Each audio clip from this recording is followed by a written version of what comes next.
Hey yo la team, j'espère que vous allez bien, moi ça va super. Aujourd'hui on va se retrouver pour une nouvelle vidéo où on va parler de Slice of Life. C'est vrai que j'ai pas fréquemment parlé d'un thème vraiment précis comme ça, si ce n'est le ecchi. Du coup cette fois-ci je vais vous parler de Slice of Life, c'est un peu différent, c'est même complètement différent et j'espère que ça va en plaire à certains. Enfin bref, je vais pas passer 8 heures à vous faire une intro à la con parce que je sais que vous en avez rien à foutre, si ce n'est que je sais qu'il y a à peine 10% des gens de cette putain de chaîne qui sont abonnés. Donc si tu regardes la vidéo et que tu aimes, pense à mettre ton putain de pouce bleu, t'abonner et lâcher un commentaire pour mon référencement parce que c'est toujours cool. Et ensuite on va commencer tout de suite avec le premier animé de cette vidéo qui n'est d'autre que Usagi Drop. Dans Usagi Drop, on va retrouver Daikishi qui est un mec de 30 ans, un jeune célibataire qui a ni femme ni enfant, rien du tout. Il vient d'apprendre que son grand-père est mort et son grand-père avait eu une relation tardive avec une jeune femme et donc a eu une petite fille de je crois 5-6 ans.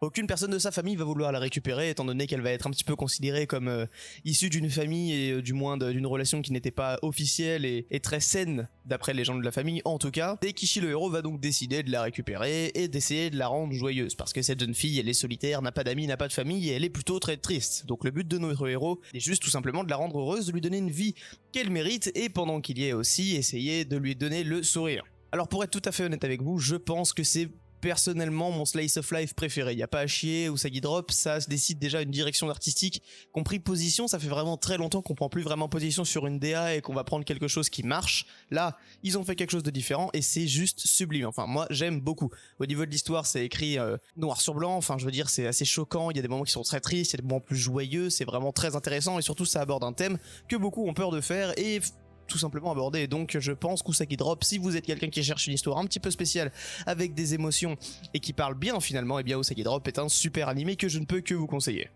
En transition les gars, parce que comme d'habitude je sais pas faire et je suis à chier, on va passer au deuxième animé de cette vidéo et on va parler de Kanojo Okari Shimasu.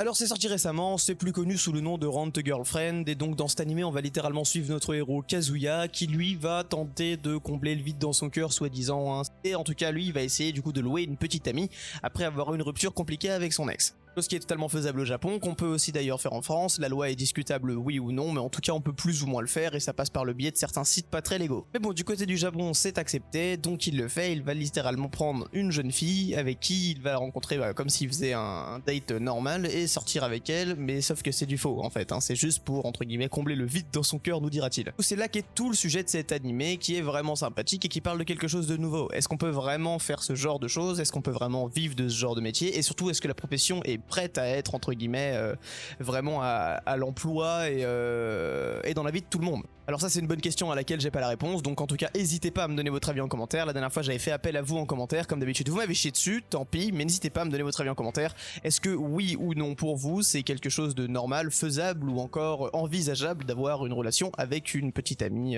qui n'est pas la vôtre et que vous louez, donc que vous payez pour sortir avec vous quand même, je le rappelle. En tout cas cet animé est vraiment très cool si vous partez du principe et que vous acceptez qu'il faudra attendre la saison 2, donc je crois courant 2020 ou 2021 plutôt pardon, pour avoir une suite et vraiment connaître finalement la vraie fin de cet animé, parce que pour le moment il a extrêmement bien marché, je sais que beaucoup d'entre vous ont déjà dû le voir, mais la fin est un petit peu décevante puisqu'on nous promeut une saison 2, mais bon, elle arrivera bientôt, ne vous inquiétez pas. En tout cas, Rent a Girlfriend c'est vraiment une super idée si vous cherchez un animé roman slice of life. Allez, je vais vous parler du troisième animé de cette vidéo et on va être un petit peu plus bref dessus parce que je sais qu'il est connu et en plus de ça j'ai pas des masses de choses à dire. On va parler d'un animé qui s'appelle Snafu, hein, parce que vous trouverez en cherchant Snafu, mais si vous voulez le vrai titre il est en haut à gauche de la vidéo comme tous les précédents titres d'ailleurs. Dans cet animé on va suivre Ikigaya, hein, qui est littéralement un jeune homme qui en a plus ou moins rien à foutre de la vie, qui comprend pas forcément pourquoi les jeunes profitent autant de leur jeunesse, leur période lycée avec leurs amis etc, puisque lui n'a pas de vie sociale et donc c'est pas dingue, hein, il a pas de projet pour sa vie à venir ni ce qu'il veut faire plus tard, donc au final il est littéralement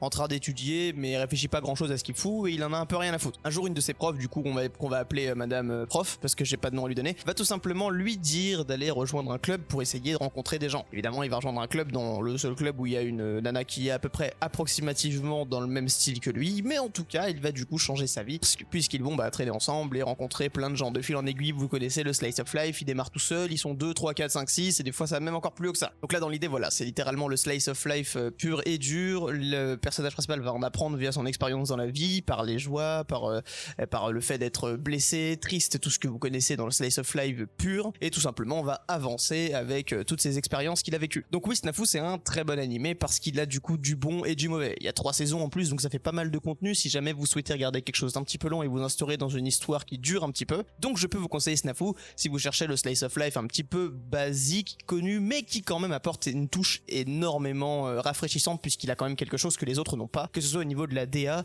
ou même encore au niveau de l'histoire et la manière dont il t'a apporté le scénario. Le 4e animé de cette vidéo, messieurs, mesdames, et oui, on va parler de Charlotte. Probablement l'animé que j'ai le moins aimé des animés que je vous parle, ou dont je vous parle du moins. Ouais, je l'ai mis, très bonne question. Enfin bref, Charlotte, c'est un slice of life aussi, dans lequel, tout simplement, on va avoir des jeunes personnes qui pourront potentiellement être atteintes d'une maladie. Ils appellent ça une maladie, mais en gros, ils vont littéralement avoir des pouvoirs quand ils sont jeunes ou en période de lycée. Et on va se retrouver avec notre héros qui s'appelle Yu, et qui lui va pouvoir tout simplement contrôler le corps de quelqu'un pendant approximativement 5 secondes. Il va faire ça très fréquemment quand il sera jeune, il va voir ce qu'il veut, notamment une des grandes écoles qu'il souhaitait, sauf qu'un jour il va se faire niquer, les gens vont se rendre compte qu'il utilise ses pouvoirs à des fins qui ne sont pas les bonnes, et va tout simplement se retrouver dans un lycée, enfin dans une école spécialisée pour les gens de ce genre et qui ont des pouvoirs comme lui. Il va donc devoir rejoindre le BDE avec la fille la plus connue de cet animé, qui est d'ailleurs connue dans le monde des animés de manière générale, Nao, et il va donc devoir avec elle essayer de dépister les gens qui utilisent leurs pouvoirs à de mauvaises fins et à de mauvais escients. C'est quelque chose d'assez noble pour un mec qui se foutait de la gueule du monde depuis toujours. Enfin bref, ils vont réussir plus ou moins à trouver des gens, l'histoire va nous mener plus ou moins dans des expériences qu'il vivra comme les autres slice of life, du moins qu'elles soient tristes, joyeuses, tout ce que vous voulez, dans tous les cas ça ne change rien, il va vivre des expériences qui va le faire avancer et grandir, et va essayer aussi de comprendre pourquoi, comment et pourquoi lui aussi va avoir des pouvoirs de ce genre là. Et donc voilà, c'est un bon animé Charlotte, c'est plutôt sympathique. Moi j'ai un petit peu du mal avec l'ADA de l'animé qui est vraiment basique et simpliste de ouf, ainsi que le fait que les personnages aient tous des gueules de gamins de 12 ans. Mais si on sort de ce contexte là, c'était sympathique, avec une histoire qui sortait du lot. J'avais bien aimé le principe que les jeunes aient des super pouvoirs entre guillemets, qui finalement sous-entend pas mal de choses. Je veux pas vous spoil les gars, si l'animé vous plaît, Charlotte c'est vraiment sympathique, n'hésitez pas à aller le voir. Ouais, maintenant je vais faire une petite parenthèse, je suis désolé, c'était donc le dernier animé de cette vidéo. Maintenant je vais passer à une autre partie de la vidéo, entre guillemets ça va être assez rapide, mais je vais vous parler d'un film et non d'un animé. Dans le film entre guillemets d'animation japonais, on a beaucoup entendu parler de Your Name, nous disant que c'était l'animé, le film le plus cool qu'on ait jamais vu, etc. Moi je voudrais vous parler d'un autre film que beaucoup de gens ont vu, qui est un slice of life mais magnifique, que je vous conseille à tous. On va parler de Koe no Katachi. Alors Koe no Katachi, qu'est-ce que c'est ? En gros, il y a littéralement un mec, le héros du film, qui va cyberbully une jeune fille parce qu'elle est tout simplement malentendante et muette. On a tous connu cette période-là dans notre vie où, quand on était jeune, l'effet de groupe nous faisait pousser des ailes et on faisait des choses assez irresponsables. Et bien lui, il va faire des choses assez irresponsables jusqu'au jour où il ira trop loin et va blesser cette jeune fille littéralement. De ce fait, il va être renié de la majorité des gens et ça va lui poser problème dans sa vie puisqu'il va avoir du coup aucune vie sociale, aucun ami, ce qui est assez pesant pour un jeune homme de 20 ans. Il va décider de manière assez noble à un moment de sa vie de se retrouver et d'aller chercher cette jeune fille pour s'excuser, passer des bons moments avec elle et lui faire comprendre à quel point il s'en veut d'avoir été si bête quand il était jeune. Honnêtement, ce film est juste elle parce que déjà il parle des handicaps physiques. Il y a peu d'animés qui parlent des handicaps parce qu'on sait la situation un petit peu délicate des japonais via les handicaps, hein. Je dis pas que c'est mal traité ou que c'est mal vu, mais c'est juste un petit peu tabou comme dans beaucoup de pays, mais c'est un peu spécial. Enfin bref, il y a des super vidéos qui ont été faites, notamment Louis-San qui a fait une bonne vidéo, je vous conseille d'aller la voir si ça vous intéresse, ce sujet là. Mais en tout cas dans notre vidéo et dans notre contexte à nous, Koe no Katachi c'est vraiment un film magnifique. Tout le monde parle de Your Name tout le temps et j'adore aussi Your Name, il n'y a pas de problème les gars, mais je vous assure ce film est vraiment pixel aussi, et si vous aimez les slice of life de ce genre là, n'hésitez pas à aller voir ce slice of life et ce film d'animation qui parle de harcèlement et d'handicap. Enfin bref, et de suicide aussi, putain j'ai oublié ça, désolé, j'aurais pas dû le dire comme ça, enfin bref.